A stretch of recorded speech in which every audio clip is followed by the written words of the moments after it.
Just 1 second.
All right, let's try that one time. Man, well, that sucks for everybody at home because I just did like the most awesome live stream ever. Um, looking like for about probably 30 minutes, 30 straight minutes. Um, the best live stream ever for like 30 20 30 minutes. I mean, the stuff that I just said was so compelling and so breathtaking. Let me tell you, so compelling and so breathtaking. I can't even. All right, so we're gonna pop these guys over here for a second. The commentary was off the chain, folks. I mean, I know you could see the passion in my eyes, even though you could not hear the words coming out of my mouth because the microphone was off because we've just recently switched over to this system here. So that's pretty cool. That's new. That's unique. But it's a learning experience, I guess. Definitely feel like we learned a lot. Definitely feel like we learned a lot just now. So that's good. That's really exciting. Like so let's jump into the theme music and we'll try that again since everybody's still here.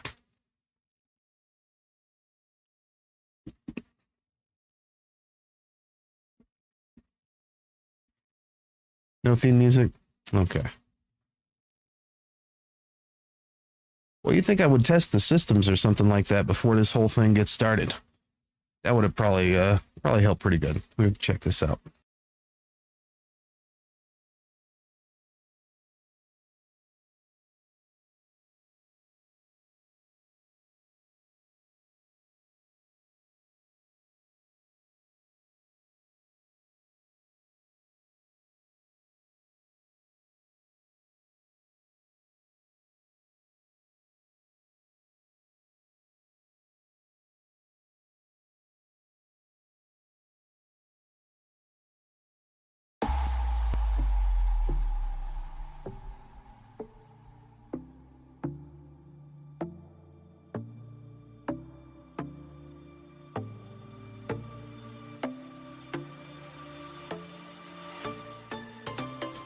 All right, what's up, everybody? It's your boy Chainsaw, I guess. Sometimes we'll scratch that and we'll just jump right into it here. So let's see. All right, so jury finds Rittenhouse not guilty in Kenosha shootings. Let's jump into it. All right, so Kyle Rittenhouse was acquitted on all charges Friday. We're still doing that? Okay. Kyle Rittenhouse was acquitted of all charges Friday after testifying he acted in self-defense in the deadly Kenosha shootings that became a flashpoint in the debate over guns, vigilantism, and racial injustice in the U.S. Rittenhouse, 18, began to choke up, fell forward toward the defense table, and then hugged one of his attorneys as he heard a court clerk recite a not guilty verdict. Let's see.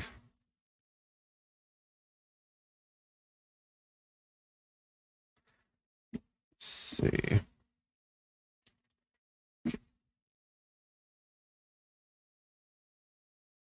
Rittenhouse 18 began to choke up, fell forward toward the defense table, and then hugged one of his attorneys as he heard a court clerk recite "not guilty" 5 times. A sheriff's deputy whisked him out a back door. He wants to get on as his life. Defense attorney Mark Richards said he has a huge sense of relief for what the jury did to him today. He wishes none of this ever happened, but as he said, when he testified, he did not start this. The verdict in the politically combustible case was met with anger and disappointment from those who saw Rittenhouse as a vigilante and a wannabe cop, and relief and a sense of vindication from those who regarded him as a patriot who took a stand against lawlessness and exercised his Second Amendment right to carry a gun and to defend himself. Supporters donated more than $2 million toward his legal defense. The Reverend Jesse Jackson, the longtime civil rights leader, said the verdict throws into doubt the safety of people who protest in support of Black Americans. It seems to me that it's open season on human rights demonstrators, he said. Rittenhouse was charged with homicide, attempted homicide, and reckless endangerment. Reckless endangering for killing 2 men and wounding a third with an AR-style semi-automatic rifle in the summer of 2020. Also a tumultuous night of protests over the shooting of a Black man, Jacob Blake, by a white Kenosha police officer. Rittenhouse, then a 17-year-old former police youth cadet, said he went to Kenosha to protect property from rioters, but that he came under attack and feared for his life. He's white, as were those he shot. The anonymous jury, whose racial makeup was not disclosed by the court, appeared to be overwhelmingly white, deliberated for close to 3.5 days. President Joe Biden called for calm, saying that while the outcome of the case will leave many Americans feeling angry and concerned, myself included, we must acknowledge that the jury has spoken. Former President Donald Trump, who at the time of the shootings said it appeared Rittenhouse had been very violently attacked, issued a statement Friday congratulating Rittenhouse on the verdict, adding, "If that's not self-defense, nothing is." Rittenhouse could have gotten life in prison if found guilty on the most serious charge, first-degree intentional homicide, or what some other states call first-degree murder. 2 other charges, each carried over 60 years behind bars. Kenosha County District Attorney Michael Gravely said his office respects the jury's decision, and he asked the public to accept the verdicts peacefully and not resort to violence. Ahead of the verdict, Democratic Governor Tony Evers announced that 500 National Guard members stood ready in case of trouble, but hours after the jury came back, there were no signs of any major protests in Kenosha. As he released the jurors, Circuit Judge Bruce Schrader assured them that court would take every measure to keep them safe. Wisconsin Lieutenant Governor Mandela Barnes, who is Black and a Democrat candidate for U.S. Senate, denounced the outcome. He, like many civil rights activists, saw a racial double standard at work in this case, which I guess the proof will be in the pudding, depending on what happens with the, Ahmaud Arbery case, right? Over the last few weeks, many dreaded the outcome we just witnessed, Barnes said. The presumption of innocence until proven guilty is what we would expect from our judicial system, but that standard is not always applied equally. We've seen so many black and brown youth killed only to be put on a trial posthumously while the innocence of Kyle Rittenhouse was virtually demanded by the judge. Other political factors on the right welcomed the verdict and condemned the case brought against Rittenhouse. Mark McCloskey, who got in trouble with the law, and I'm not friends with on Facebook, who got in trouble with the law when he and his wife waved a rifle and a handgun at Black Lives Matter protesters marching past his St. Louis home in 2020 on the way to I believe it was the mayor's house there, because she just doxed a bunch of people in St. Louis because, they were criticizing her online, or no, what was it? She put out it was some kind of oh God, what was it? Now I'm gonna have to Google it. Oh, that's what it was. It was some kind of a document, some kind of a form, some kind of a, something or other. And folks were signing up with their name, address, phone. She basically made this information public in order to punish those folks and, pissed them off. And so they went to her house to protest, obviously, because she was pissed off because she was being criticized because, you're in the government.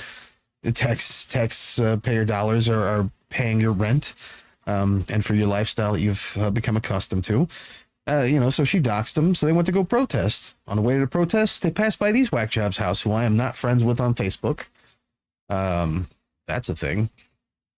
And yeah, next thing you know, they're pointing guns at folks too. It's a fun thing. But so Mark McCupcake said the verdict shows that people have a right to defend themselves from a mob. He's now a Republican candidate for U.S. Senate Missouri. We'll see how that works out for him. 15 minutes after the verdicts, the National Rifle Association tweeted the text of the Second Amendment, because we all know that the NRA has a whole lot to say these days. Didn't they just get in trouble for, didn't Josh Hawley just get in trouble because they were using underhanded means to get money to him and a bunch of other Republican candidates from Missouri? I'm pretty sure that was a thing. Just recently, actually. But, it's kind of shocking. They should probably just hope to God that people forget about that for another 15 years or forget that they exist. The Kenosha case was part of an extraordinary confluence of trials that reflected the deep divide over race in the United States and Georgia. 3 white men are on trial in the killing of Ahmaud Arbery, while in Virginia, a trial is underway in a lawsuit over the deadly white supremacist rally held in Charlottesville in 2017. The bloodshed in Kenosha took place during a summer of sometimes violent protests set off across the U.S.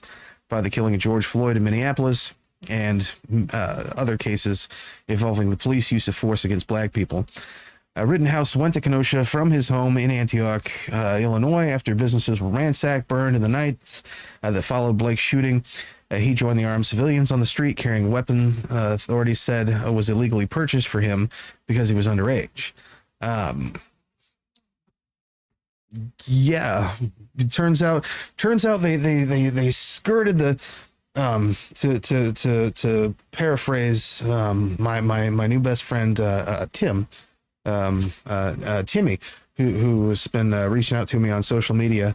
They creeped the bylaws just enough to get that in, and we'll jump into that here in just a second here. So bystander and drone video captured most of the frenzied chain of events that followed. Rittenhouse killed Joseph Rosenbaum, 36, then shot to death protester Anthony Huber, 26, and wounded demonstrator Gage Grosskreutz, now 28. Prosecutors portrayed Rittenhouse as a wannabe soldier who had gone looking for trouble that night and was responsible for creating a dangerous situation in the first place by pointing his rifle at demonstrators. Rittenhouse testified, "I didn't do anything wrong. I defended myself," breaking into sobs at one point. He told the jury he opened fire after Rosenbaum chased him, grabbed for his gun. He said he was afraid his rifle was going to be wrested away and used to kill him. Huber was then killed after hitting Rittenhouse in the head or neck with a skateboard, and Grosskreutz was shot after approaching with his own pistol in hand. Now, under questioning from the prosecution, Grosskreutz said he had his hands raised as he closed in on Rittenhouse and didn't intend to shoot the young man. Prosecutor Thomas Bingers asked Grosskreutz why he didn't shoot first. "That's not the kind of person I am. That's not why I was out there," he said. "It's not who I am, and definitely not somebody I want to become." So that's not the kind of person he is. That's not why he was out there. Of course, he was armed. Of course, the other guy was armed too. He just shot 2 people. So we'll go with that. But during cross-examination, Rittenhouse defense attorney Corey Chiafisi asked, it wasn't until you pointed your gun at him, advanced on him, that he fired, right? Correct, Grosskreutz replied. The defense also presented a photo showing Grosskreutz pointing the gun at Rittenhouse, who was on the ground with his rifle pointed up at Grosskreutz.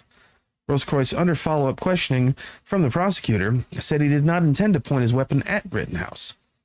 After the verdict, Huber's parents, Karen Bloom and John Huber, said the outcome sends the unacceptable message that armed civilians can show up in any town, incite violence, and then use the danger they've created to justify shooting people in the street. Rittenhouse's mother, Wendy Rittenhouse, seated near her son on a courtroom bench, gasped in delight, cried, and hugged others around her.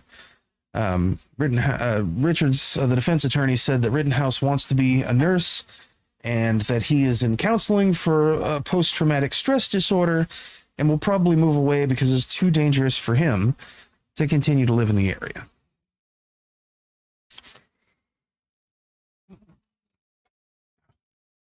Well, by golly gosh, it just is. Oh no, maybe the kid could have just stayed home. I mean, if you didn't think so before this case went to trial, that whole last little paragraph should have just done it for you. Maybe the 17-year-old child should have just stayed home. Maybe his dumbass mother shouldn't have helped to arm her 17-year-old child. It's too dangerous. I mean, it's too dangerous for him. This guy's an American hero, right? It's too dangerous. Are you kidding me? What do you mean he's post-traumatic stress disorder? What? I thought this was a different kind of thing, but I guess now we got sympathy for the true victim in all of this. Was a kid who just couldn't stay in bed that night. Should have stayed in school. This is all Biden's fault anyway. Oh wait, this was last year. That's still probably Biden's fault. Just like gas prices. Jesus Christ, I lost my spot here. Going in, many legal experts said they believe the defense had the advantage because of provisions favorable to Rittenhouse in Wisconsin self-defense law and videos showing him being chased at key moments. Testimony from the prosecution's own witnesses also seemed to buttress his claim of self-defense. Some witnesses described Rosenbaum as hyper-aggressive and said that he dared others to shoot him and threatened to kill Rittenhouse earlier that night. Others said he acted belligerently, but did not appear to pose a serious threat. I actually watched this stuff as it was as it was going down. I mean, the guy was obviously off his freaking rocker. That's true. I mean, we'll go with that. A videographer testified Rosenbaum lunged for the rifle just before he was shot. A pathologist said his injuries appeared to indicate his hand was over the barrel. Yikes. Also, Rosenbaum's fiance disclosed that he was on medication for bipolar disorder and depression. Rittenhouse's lawyers branded Rosenbaum a crazy person. Rittenhouse had also been charged with possession of a dangerous weapon by a person under 18, a misdemeanor that carries 9 months behind bars and appeared likely to lead to a conviction, but the judge threw that charge out before deliberations after the defense argued that Wisconsin law did not apply to the long-barreled rifle used by Rittenhouse. The verdict ends the criminal case against Rittenhouse. He does... Pull this up here. He does not face any federal charges, and he's unlikely to because federal law only applies in very limited cases for homicides. No civil lawsuits have been brought against Rittenhouse yet either, but there are lawsuits targeting others. Huber's family is suing police and government officials in Kenosha, alleging that they allowed for a dangerous situation that resulted in his son's death, and Grosskreutz had a similar lawsuit. A group of protesters has sued the city and county of Kenosha, alleging that curfew laws were enforced against them, but not against armed people like Rittenhouse. Now, if you were there, when this all happened, if you saw on social media, I recall, of course, a lot of this stuff has been deleted from Facebook, conveniently. But there were calls to action all over some of these local groups, armed militias, the 3%ers, the Proud Boys, and, these goofy white supremacist groups who act like these jackwagons. We're calling for people to come up there and fight, to take America back. We're going to save America and all this whatnot, right? Sounds familiar, but, yeah, that was a thing. I mean, there were even people who were, alleging themselves that they were either military, law enforcement, or retired law enforcement.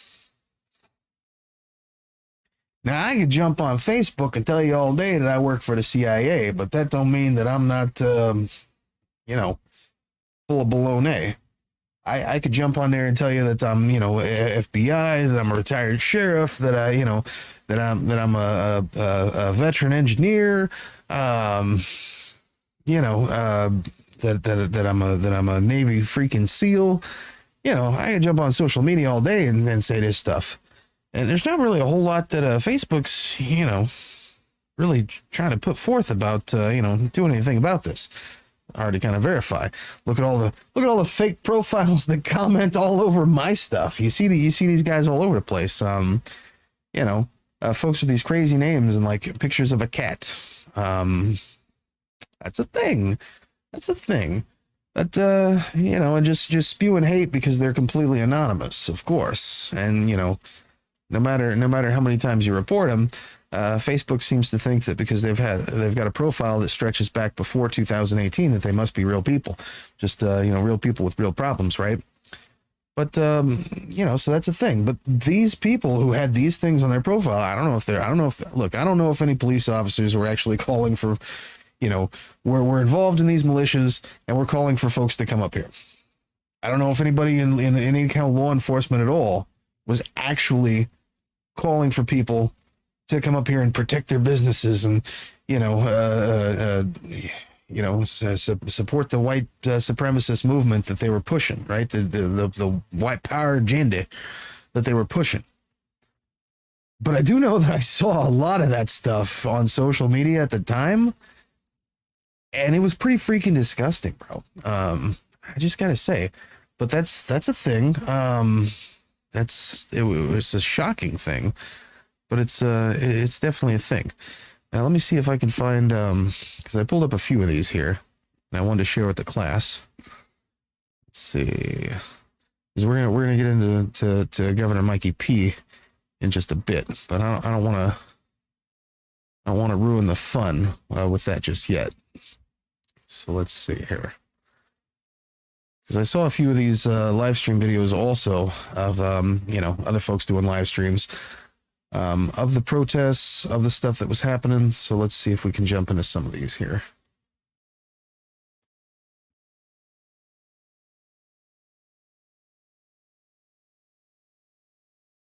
Let's see. You know what the hell, we'll watch this for a little bit.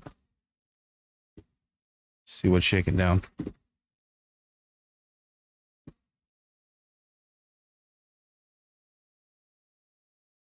Probably helps we got some volume, right? I haven't even spoke. Okay, respect. I respect you. You called me out on my bullshit. But when we came up here, we were talking to these other two gentlemen. Oh, I'm not disputing that. I'm talking but right here. I'm glad that you're listening, though. I'm glad that you are. I can't learn if I don't listen. But, okay, but what I want to say to you right now is that I want to elevate. We all want to elevate with you, right? But we can't go up if we haven't even looked at the wounds that are still impacting us today. Wait. I just want to mention something real quick. The 13th Amendment that freed us, right? It says that unless you are duly convicted of a crime by the state, you cannot be a slave. So that means if you're a criminal, you can be a slave. And I don't know if you know the history of this. Look it up on Netflix. It's called 13th, really easy to remember. And it goes from slavery and to how the system that is holding so many of our people away from families and job opportunities. Wait, let me finish, please. Call it our people, because he's saying we're all okay. people. Okay, so I'm saying we got it. It's in the language. It's in the language. Okay, you know what I mean? All right. Let me rephrase. That's where I'm just trying to emphasize. The people who look like me and have my experience and the black experience, not the African experience, the black experience in this country. It's completely wait. Let me finish, my guy. Because of why did we come to this continent? And then when they decided to change their mind on that decision, the 13th Amendment was put into place so that. All right, so let's take a look at some Fox News here. I know this is everybody's favorite news channel here. This is the looking like the defense attorney reaction. Lost, wouldn't have mattered. You know, Kyle had aspirations to be a first responder. That's still. He wants to be a nurse. Still wants to be a nurse. What would you say your big takeaway is from this 25+ hour jury deliberation? What do you think that says? I need to be more patient. Now that he has been acquitted, can you look back and point to a pivotal moment All right, that Channel. was successful for you, that you think created this outcome? Getting rid of the first two lawyers. And, you know, that might be a smart alecky comment, but I mean that. And I got my best friend, Corey, to join, who I trust. And to be able to work with somebody who you don't have to check their work, you don't worry about what they're going to be doing, you give them a project and it's done as good or better as you do yourself, it's priceless. There's been a lot of commentary on the prosecutor's performance in this case. What would you say being up there with him every day? You must have got here a little bit late. I've known Tom Binger for a long time. I knew him when he was a civil lawyer. I'm disappointed with some of the things he did, and I've said why. Such as what? Putting on the Kandiri brothers when you know they're lying. Changing your prosecution, going with provocation after you say that my client chased him down and shot him in the back. Calling him an active shooter when he's not. You know, justice is done when the truth is reached, and I don't know that it's set up to do that, but a prosecutor is supposed to seek the truth. It's not about winning, and this case became about winning, and that's probably why it got so personal. How about the judge? What do you say about how the judge handled the case? You know, I've never seen so much made of so little, and that's not to pick on you guys or anything like that, but I've tried cases as a prosecutor 100 years ago in front of Judge Schrader. I've tried cases as a defense lawyer, and him and I butted heads as a defense lawyer. Judge Schrader gives you a fair trial as a defendant. You don't want him to sentence your client, okay? So just for clarity here, pulling this up to show, let's see. This is from the Chicago Tribune, so take it where you will. But yeah, so disruptive but non-violent protesters gathered in Loop following Kyle Rittenhouse non-guilty verdict. A couple dozen people gathered on Friday, a night at Federal Plaza on the Loop, where speakers decried what they have called an unjust Kyle Rittenhouse verdict. He's part of a whole fascist movement that's gaining ground around the country, and it will not stop until we recognize it and take matters into our own hands, non-violently, refusing to accept a racist America, said Jay Becker, who spoke at the event, which began around 6 p.m. Now, Friday afternoon, a Kenosha County jury acquitted Kyle Rittenhouse of all charges against him, finding the teenage gunman acted in self-defense when he fatally shot two men and wounded a third in downtown Kenosha, August 25th, 2020. All four were in the southeast Wisconsin town amid social unrest following the shooting of Jacob Blake, a black man, by a white police officer. Lamar Whitfield, another attendee who delivered the comments, was in Wisconsin protesting since the trial started. Shortly arriving back to Chicago, he joined in March. And so that's, if you're wondering, you know, why I brought this up as far as the demonstrations, that would be it. So let's see. So just to kind of end on this, at least for with regards to the trial and the verdict here. I made some promises earlier today that I would share with the class. Let me see if I can find it. Here we go. These are just some of my favorite, just some of my favorite comments from social media. Of course, I had posted on social media, kind of all over the place earlier in the day after the verdict was reached. See if I can pull that up real quick. Oh, we've got some more. So per the tweet and then per the post, I said a quick opinion poll. Of course, leave a comment down below with your thoughts. They may be featured in tonight's show. No one is surprised, and yet everyone is surprised. was justice served? And I gotta say, I was surprised by the amount of feedback. So we'll just jump right into that. Of course, I mentioned that anytime I do get feedback from folks on social media, of course, when I repost it on the show, you know, I don't include last names, so virtually anonymous. Because I get a lot of whack jobs out there. Some of these whack jobs you'll find in the comments of some of the stuff that I post on social media. You know, the stalker types. It's just kind of what you come with. But so even if you disagree with my opinion, that's perfectly fine. Makes for a great conversation. And I will help to, you know, ensure at least a partial anonymity. But so in response to my question, you know, was justice served by the verdict? Clyde says absolutely. Rick says hell yes. Don't really know how to keep this one anonymous because you know, I tried Googling to see you know, what is his name that popped on some of the comments here. And I wasn't really sure you know, where this person was from, so we'll just call him Q because that kind of seems appropriate anyway. But the comment was justice was served. God bless everyone.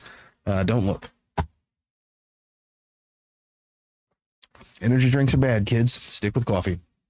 But so Q writes, justice was served. God bless everyone.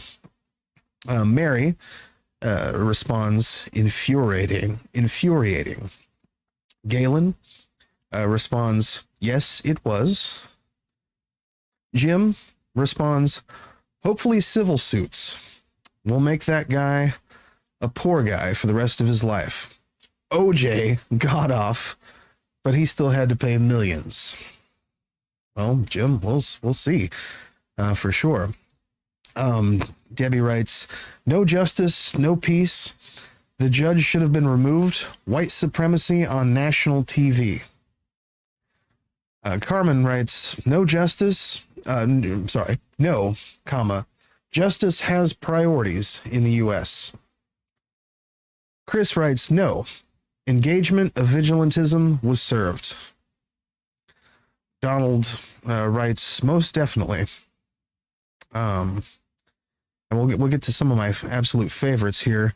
I just actually just picked up a couple.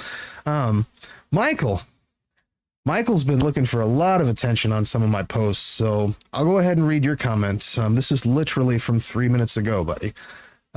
Michael says, is this really even a question? Well, we have a variety of answers from a variety of folks from a variety of places across the country. And yes, Michael,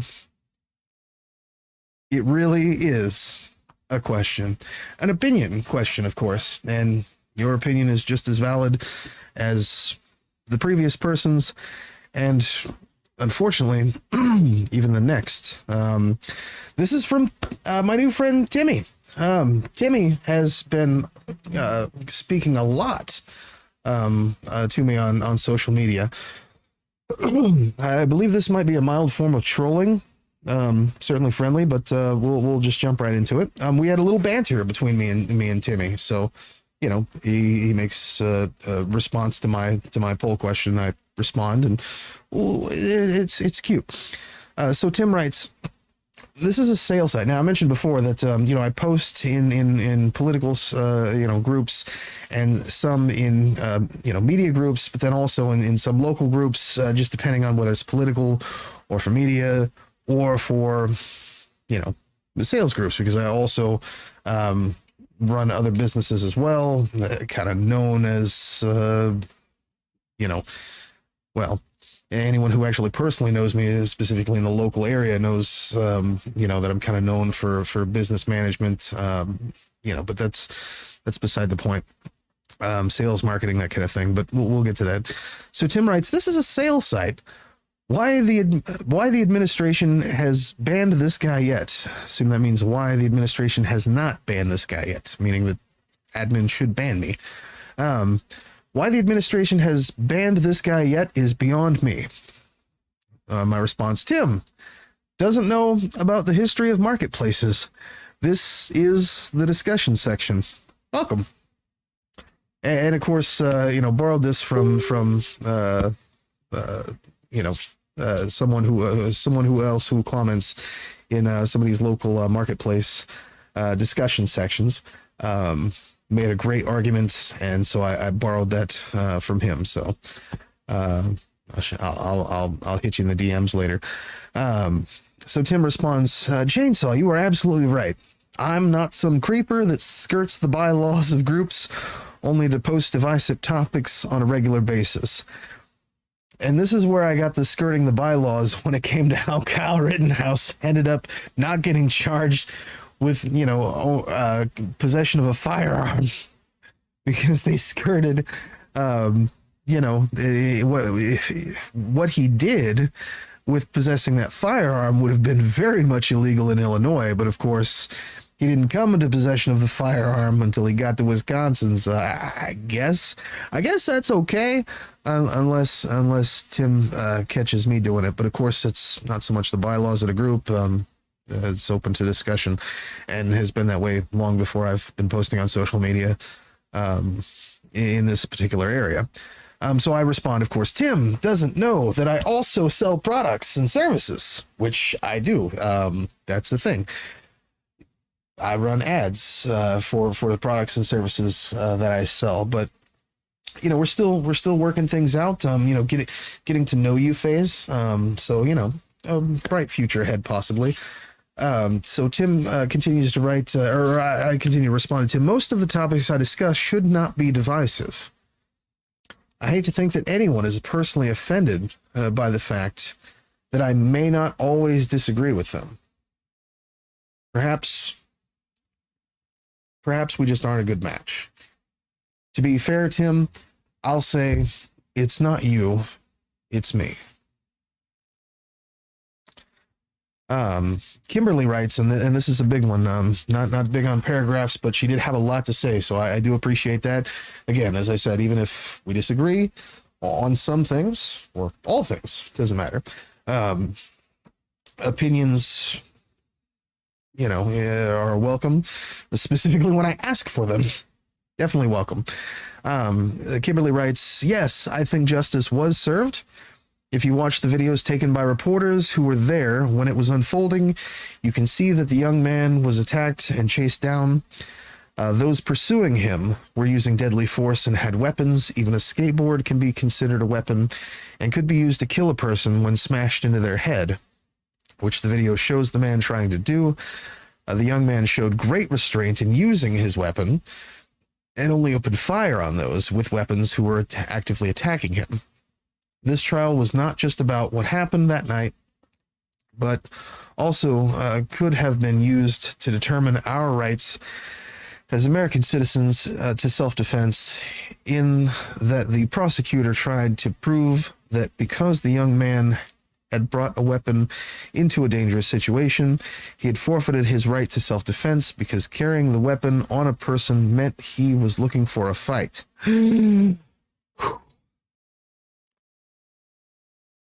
Next. So that could eventually have led to being sued. It's all, that's difficult. So that could eventually have led to being used to take away a person's right to conceal carry, or where legal, as in Missouri and Wisconsin, open carry as a means of proactive protection. Sure. Again, may not disagree with a lot of this. Some at the end was a little bit unique. I would, of course, just ask that, obviously, the shooting of Rosenbaum, it's coming right at him. I can't imagine a jury that would disagree that could have been, just based on the evidence and the way that the laws are written. That very much does seem like, that could be considered self-defense. And I totally get why that would be the stance of the jury. But it begs the question, does Huber and Grosskreutz also not have the right to defend themselves from what they had denounced themselves to be an active shooter situation with an armed person who was alleged to have been an active shooter by other members of the crowd, inherently defending themselves and others around them? See, that's the problem with the Castle Doctrine, is that it really only protects those who survived to testify. Truly. So that's the thing. And so Carol writes, I'm thoroughly disgusted with the justice system in this country. It never fails to shock and disappoint me. And I believe we'll get to the last one here, because this is probably one of my one that piqued my interest, possibly the most. But we'll get to that in just a second. I did have one more that I did want to share with the class here. Let's see if I can pull this up. Nope, that was it. It was Carol's. Okay, and so lastly, Frank writes, he is instantly wealthy. First the book, then the movie, then the merch, t-shirts, hoodies, maybe even an autographed Kyle Rittenhouse model AK-47. And I kind of expect to see a lot of that on these local marketplaces that Timmy is so fond of defending against a political discussion within, because I've already seen a lot of this sort of thing. And keeping in mind, I mentioned in last night's show and did an entire show previously about how I found the outlaw Josie Wales telling tall tales about CRT being taught to third graders in southern Missouri elementary schools.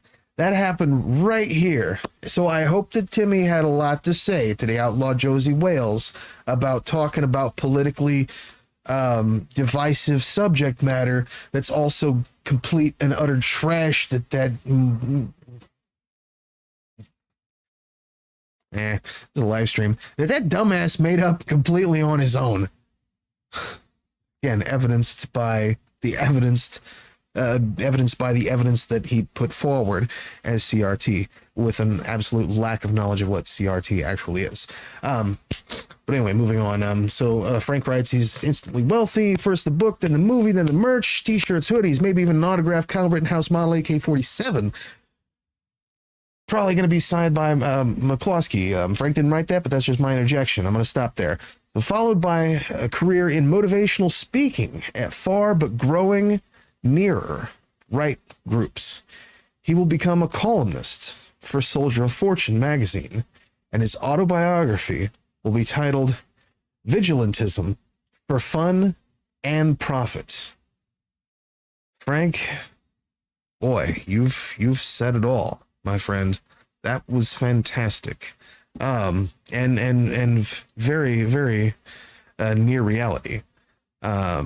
Based on what we've seen in the past. I mean, look at Mark McCloskey. The guy wants to be a freaking senator now. What else do you need? But so let's just jump right into this here. So we've looked at some of the protests. They're still looking like they're mostly just discussions, heated discussions at times. There were a few of these videos of folks, getting a little loud, but nothing too god awful here. So let's just jump right into this, and we'll go ahead and close up shop for tonight. So, nope. Here we go. So I found this. Speaking of Mikey P, I don't know if you guys have heard recently that he's kind of mulling over the concept of whether or not he wants to, extend unemployment benefits for those folks who may end up losing their jobs because of the whole vaccine mandate thing here in the state of Missouri. So we'll get into that, but let's just take a look here at Mikey P at a glance.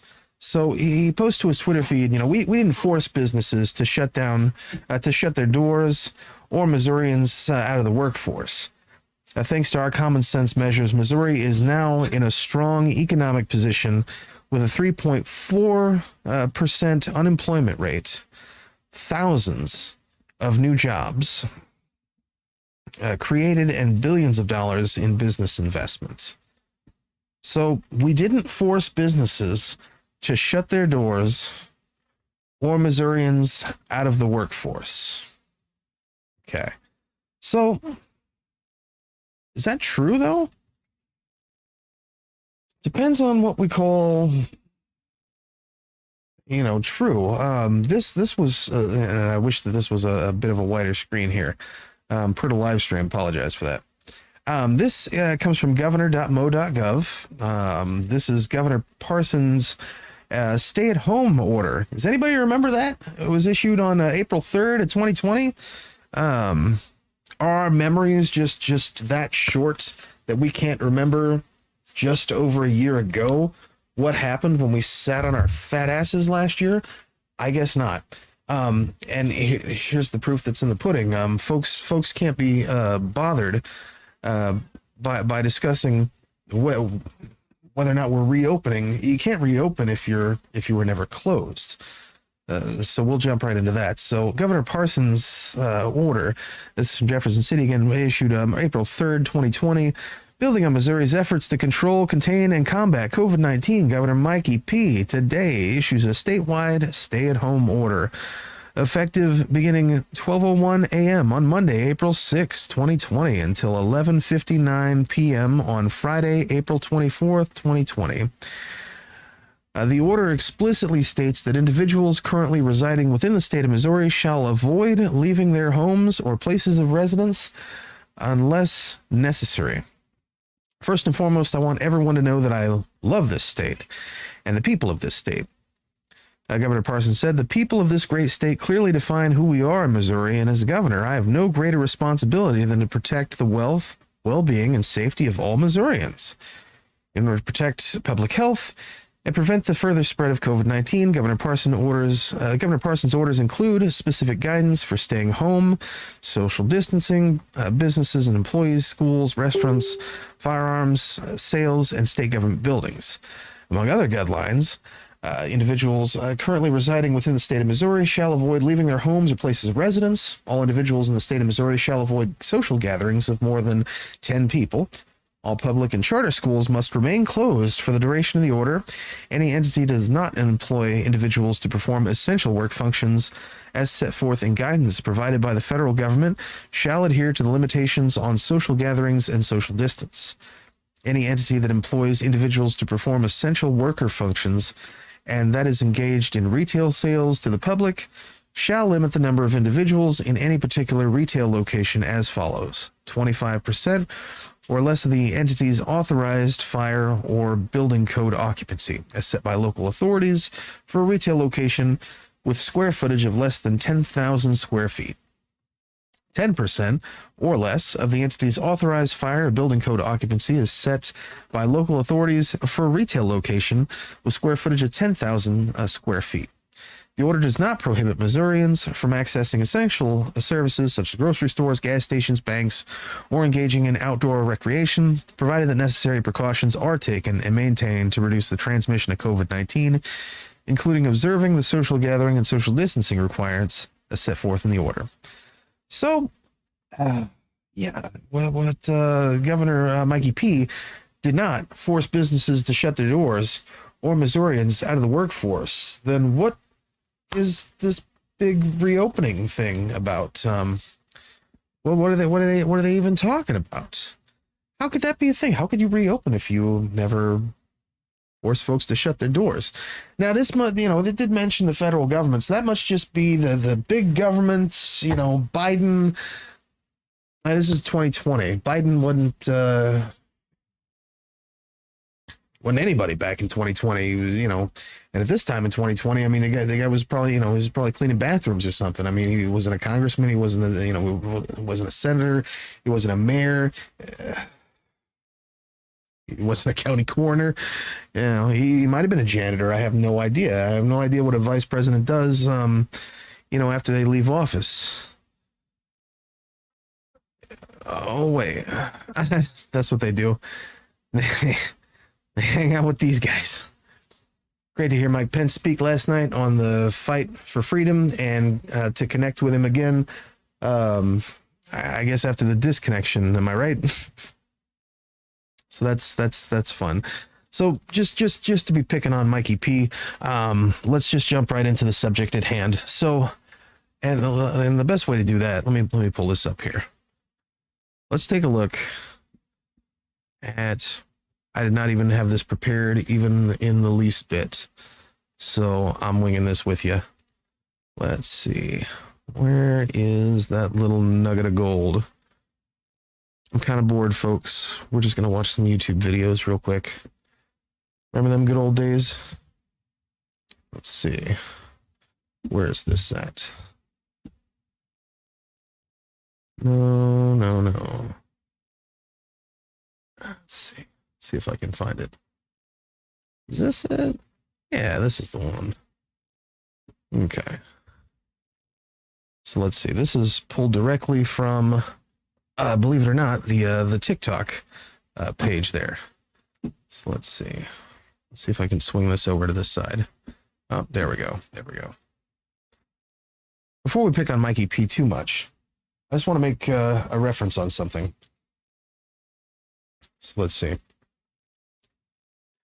And don't worry, I'll listen to this one with you.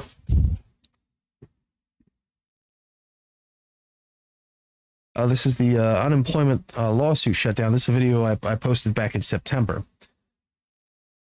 Party of law and order? Are you freaking kidding me? Missouri state law is calamity.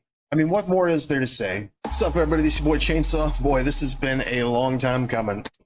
Missouri Jobs with Justice Group reacts after federal unemployment benefits not reinstated.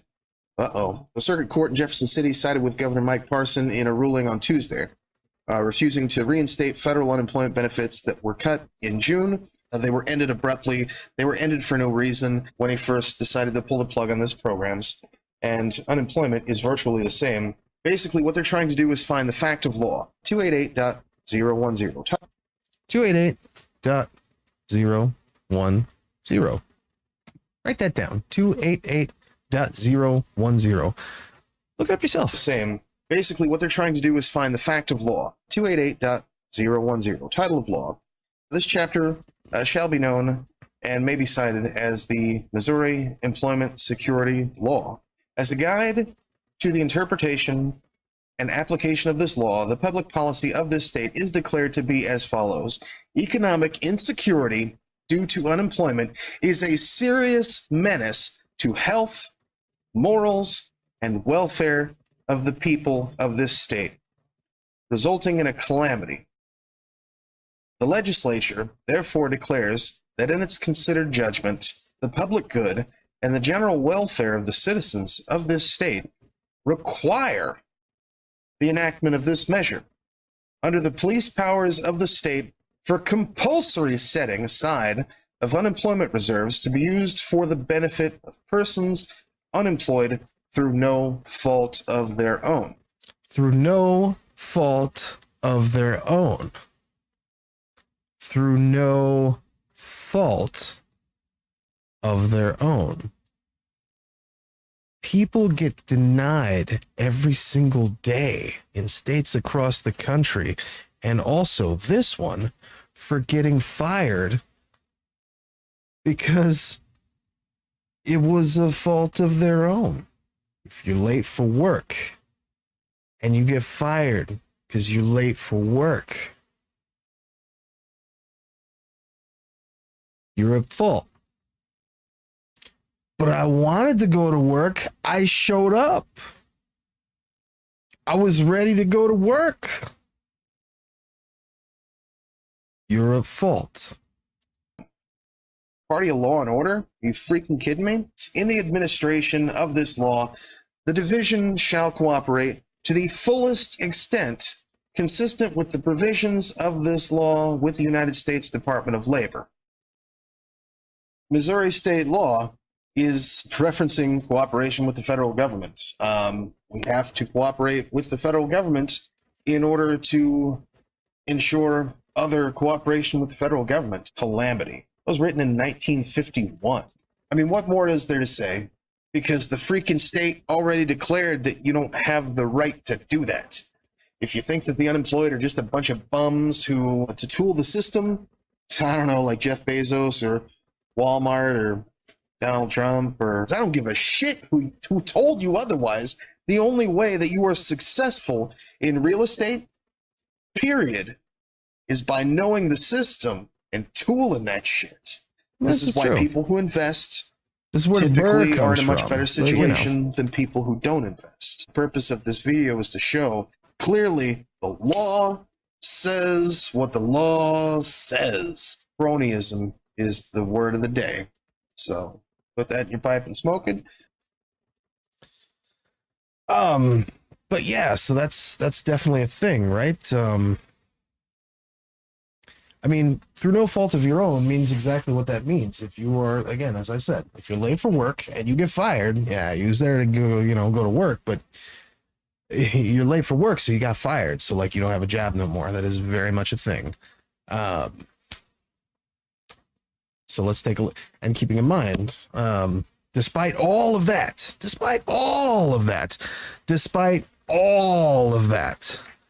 a circuit judge decided that Mike Parson can withhold funds even though they were signed for unemployment. This was signed by, this wasn't something that Donald Trump just took his magic freaking pen and wrote out into the sky and said, give these people benefits until I say so. You had the House, the Senate, and then Donald Trump went ahead and signed.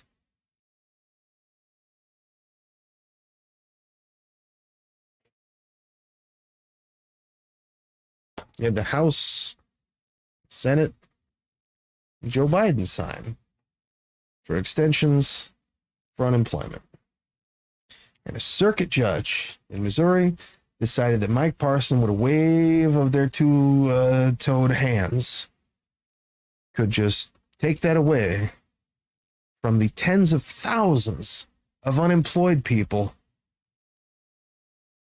whenever the hell they feel like it. And they felt like it before June of 2021. Before the Delta surge.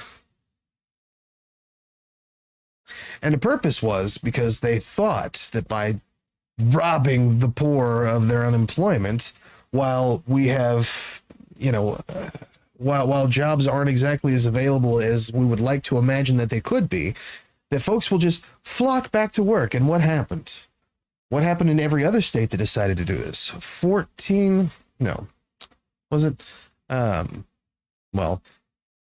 of the 14 states that we're about to talk about did that, and amongst others, I believe it was 12. Google it. Google's not broken.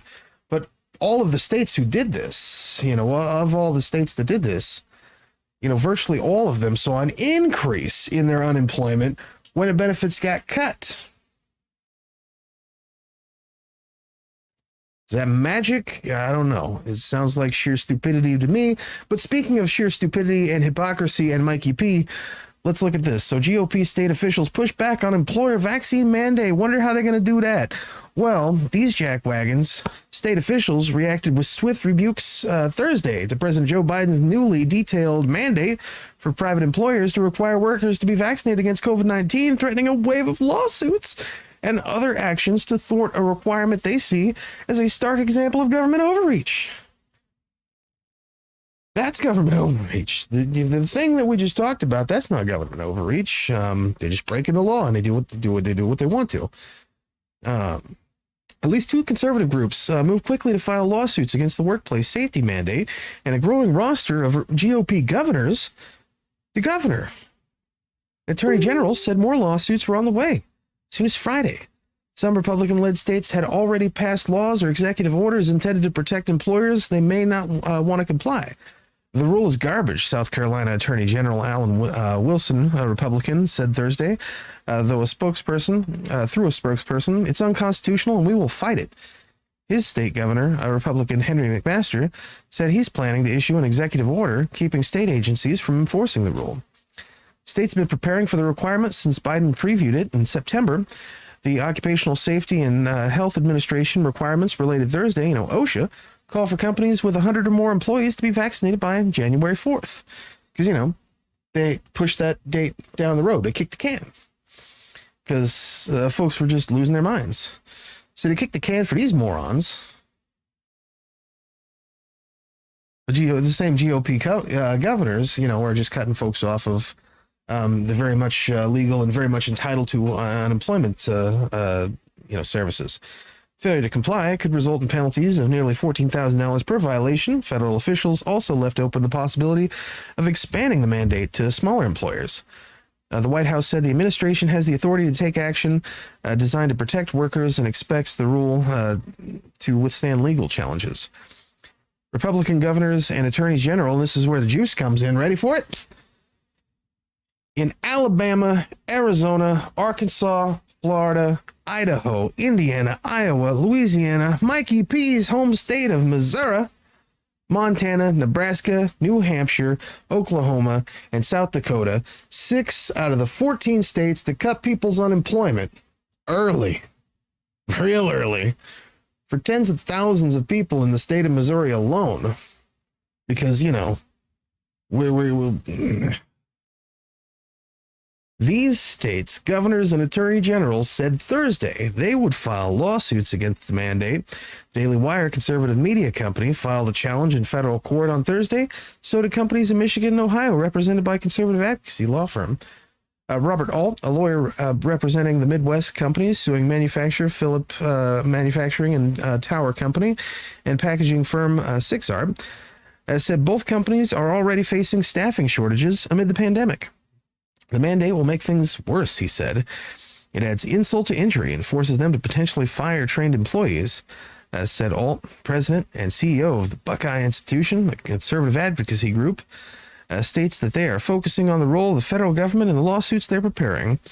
While I agree the vaccine is the tool that will best protect against COVID-19, this federal government approach is unprecedented and will bring about harmful unintended consequences in the supply chain and the workforce.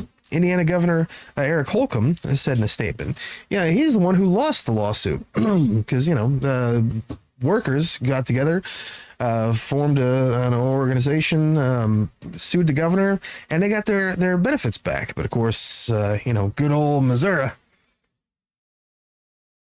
can't get a whole lot done with such cronyism, right? At a news conference, Florida Governor Ron DeSantis criticized what he called an executive fiat for the private sector. Iowa Governor Kim Reynolds characterized the mandate as an imposition on personal choice, saying people should be able to make their own healthcare decisions. She recently signed a bill guaranteeing that people who are fired for refusing a vaccine can qualify for unemployment benefits. Let me read it again. Iowa Governor Kim Reynolds signed a bill guaranteeing that people who are fired for refusing a vaccine can qualify for unemployment benefits.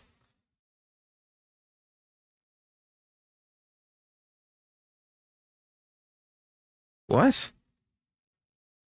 At least 19 Republican-led states previously sued the Biden administration over a separate mandate requiring vaccines for employees who work for federal contractors. Several more filed similar lawsuits Thursday. Biden, in a statement Thursday, dismissed the argument from many GOP governors and lawmakers that a mandate for employers will hurt businesses' ability to keep workers on the job. There have been no mass firings and worker shortages because of vaccination requirements, he said.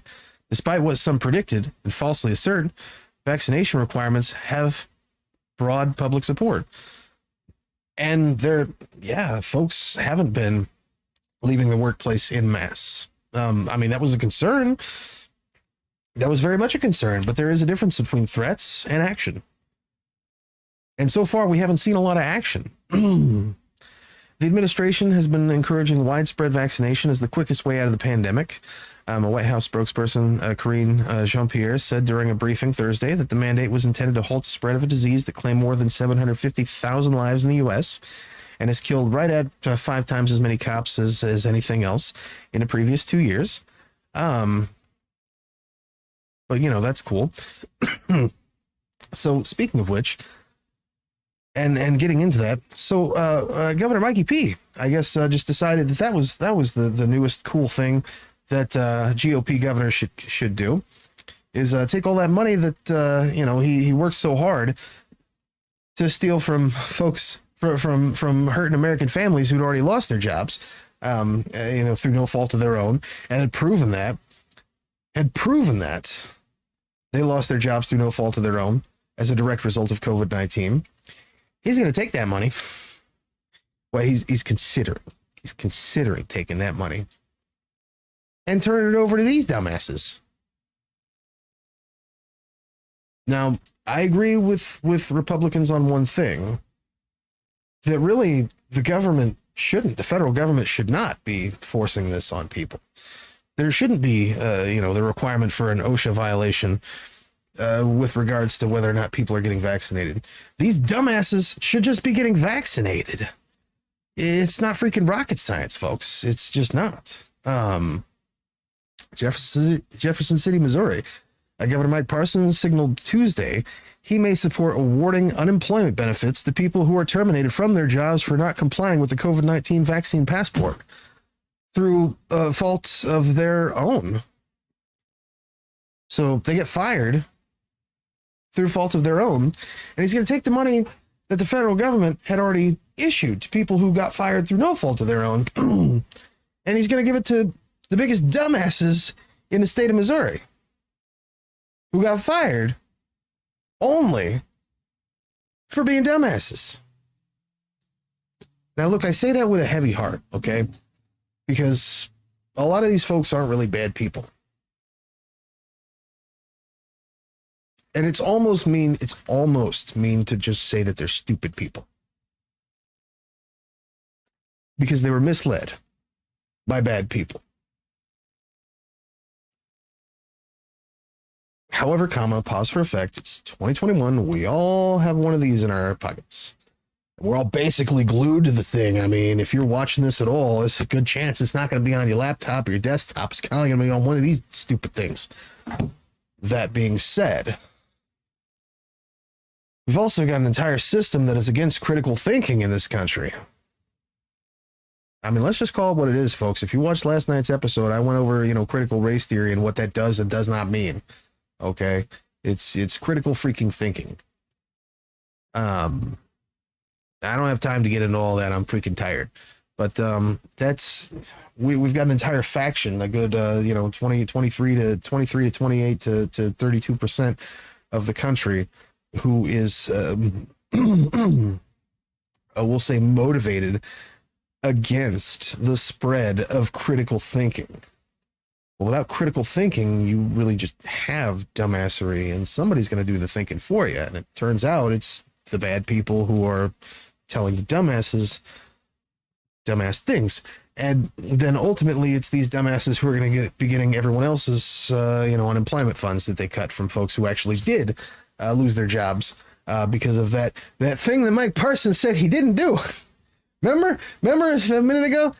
How far back does that go? Earlier he's like, we didn't shut down businesses. We shut down businesses.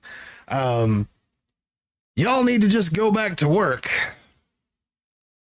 Unless you're watching a whole bunch of Newsmax, then, I'm going to pay you to sit at home because, let's go, Brandon, right? Oh, Jesus Christ. You got to be freaking kidding me with this.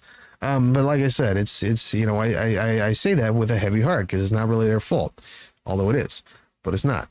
They were lied to, but it is their fault because, turn your freaking brain on already. But it's not their fault because there's so much crap out there that's just, and then there's an entire political wing, AG Eric Schmidt is doing every single thing he can to stop these people from learning how to critically think, and is specifically attacking the children. That's the worst part, is they're specifically going after the children to keep them from critical thinking. No real easy answer. But all right, I lost my freaking spot. 6 months after announcing the end of the federal pandemic jobless benefits and attempt to get more people in the workforce, Parson may be seeking to join Iowa and and other criminals, alleged criminals, because I don't care. I in the video that I showed earlier, not the TikTok clip, but the long version, I do a deep dive on the Missouri statute that provides for unemployment. It also provides for other social services, so you can't exactly be cutting people off unemployment unless you're going to be cutting folks off of Social Security. And I don't think a lot of the senior citizens in this state would be real happy if you do that. But in Missouri, we just do what we want to, right? Keep in mind, you didn't get those checks on folks on unemployment, folks who was fighting all summer and fighting with each other and hell giving me a bunch of shit because I tried rallying with you, you bunch of freaking dummies. You didn't get them checks, man. You wouldn't let Chainsaw help. You wouldn't help each other. You're so freaking scared of Mikey P and the corruption. Hell, I even got some weird messages from folks who were like that deathly afraid of retribution, as if as if they were concerned that if they post stuff on social media that somebody was gonna do something to them in a what gave off the impression of a bodily harm type of way. And I'm thinking to myself, film it. You got a camera, Facebook Live that stuff. I don't know. If the Klan comes to your house and starts burning things, put it on Facebook. Somebody's gonna care. But you should start with you. But that's beside the point. I'm going on a tangent there. But yeah, so the law clearly states that it's I guess it's up for interpretation, but the law clearly states what it does. But here in Governor Mike Parsons, Missouri, he makes the law. It's his money. You didn't get the check, so it's his check now. Just look at what was it, $46 billion that was being withheld since March of last year that he just issued to hospitals across the state. I think it was about August. He's just been holding on to like billions of dollars because it's his freaking money. He ain't trying to give it to you. He does what he wants around here. This is his town. He's the sheriff. He's the governor now. He's the freaking king, the god emperor of Missouri. Always open to making improvements to any program in state government, especially when it comes to protecting the workforce from overreaching federal vaccine mandates. Parsons spokeswoman Kelly Jones said Tuesday, the suggestion came as workers at businesses with more than 100 employees. We know this already. The Biden administration has been encouraging widespread vaccinations, and the other guys have been saying all kinds of stupid things on TV. Private businesses, healthcare companies, and others are also mandating vaccinations, but Missouri's rate of fully vaccinated people remains below the 50% level, despite medical evidence that the vaccines are safe and effective. And Donald Trump took it, and he told you to take it, and then he got booed, and then Alex Jones was like, Donald Trump's a dumbass, and but nobody watches Alex Jones except for the real crazies, and they didn't even catch on to that. But that's a thing. Jones did not address whether the administration believes, not Alex Jones, just for reference there, because I was talking about Alex Jones. So we'll just leave it at that. Parsons spokeswoman Kelly Jones did not address whether the administration believes such a maneuver could be done without involving the legislature, which is not currently in session, or whether or not that would even be legal, whether they have the legislature or not, considering, what they did before without the legislature. And he just has a judge that is in the same county that he's, kicking it in his governor's mansion. Yeah. All right. People need to work.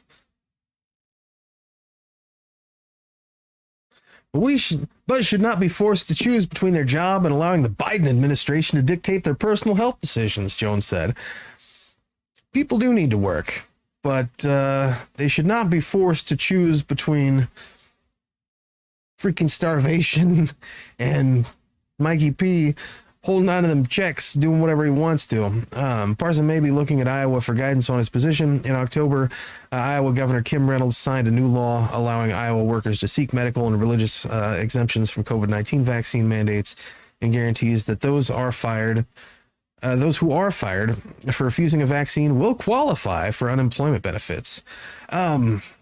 I'll tell you the problem with this here in a second. Reynolds, a Republican, signed the bill a day after the Iowa legislature approved it during one day's special session convened to act on the state's redistricting maps. The law became effective immediately. Like Parson, Reynolds also opposed government requirements for mass vaccines, despite medical science showing both tools are effective in reducing the spread of coronavirus. Tennessee lawmakers have also approved legislation assuring people who are fired because they refuse to get the coronavirus vaccine that they will be eligible for unemployment benefits. Parson is backing the lawsuit filed by Republican Attorney General Eric Schmidt that challenges Biden administration's vaccine requirement. In cutting off federal pandemic unemployment benefits in June, Parson said he was trying to get workers back into jobs at a time when the pandemic's toll was ebbing and businesses were struggling to find workers. Business groups who supported Parson in his 2020 bid for a full 4-year term complained at the time that the enhanced benefits enticed laid-off workers to stay home. So super glad that was mentioned. So let's just jump right into that. You want to know what's going to happen? I'll tell you what's going to happen, because hell, I might even try this. So the first thing they're going to do, right? First thing they're going to do. If you can now get fired from a job through fault of your own, and they're passing legislation in this state. Okay, so that means that you, I guess, by vicariously, and I know the folks on the right, Michael, if you're watching this, I know you might be at some point in the future. Stick with me on this one, okay, buddy? The first option is that possibly, and it's a slightly less option, is that folks are going to be suing for their benefits if they get fired for being late on the job, right? And you know, that's one theory, and like I say, that doesn't really I don't imagine that there'll be a high success rate. But here's what I do imagine is going to be a high success rate, right? Folks who are vaccinated. Folks who are vaccinated. Folks who get vaccinated. Now, all they have to do is not report to their job that they've been vaccinated. Qualify.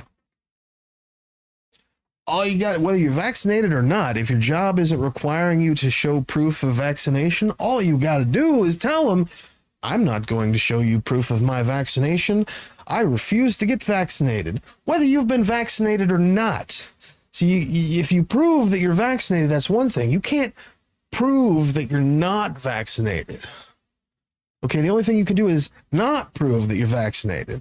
So, no, I might just go get me a job at McDonald's and see if I can get me a check just to test it, you know, just to see what happens. I'm telling you, I probably am not going to do that. I'm 100,000% certain I'm not going to do that.